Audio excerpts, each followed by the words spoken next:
¿Tiene para usted la Biblia algún valor como texto literario, moral, histórico, etcétera?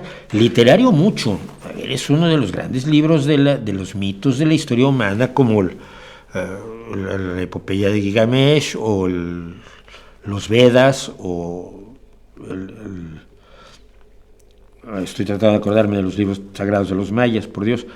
O sea, sí, claro que tiene un valor literario, un valor histórico, no porque relate hechos históricos reales, que sabemos que no es así, no relata hechos históricos reales, pero sí nos cuenta cómo eran y cómo funcionaban las personas allá en aquellos tiempos, ¿no?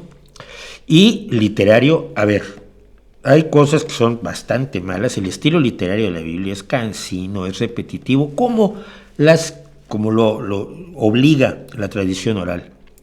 Pero tiene uno de los más maravillosos poemas de la antigüedad, que es el Cantar de los Cantares, donde el rey Salomón le canta a la reina de Saba. Y el poema es maravilloso y la iglesia se preocupa muchísimo por él, porque cuando empieza a decir que tus pechos son como dos cervatillos, miel y leche bajo tu lengua, y frases así que son maravillosas, se me quedan a mí como amante de la poesía.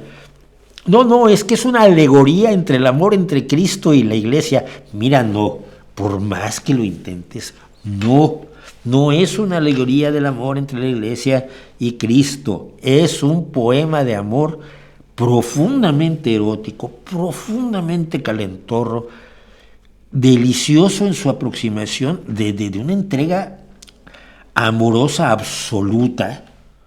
Y yo no sé qué hace en la Biblia, pero agradezco que esté. Yo lo leo con muchísimo gusto y lo leo con cierta frecuencia. Fíjate, es de las cosas que leo. Otras cosas las leo cuando hago investigaciones, estoy tocando un tema en particular y regreso a buscar cosas. Pero el Cantar de los Cantares lo leo por placer, por ejemplo, ¿no? Todo tiene ese valor.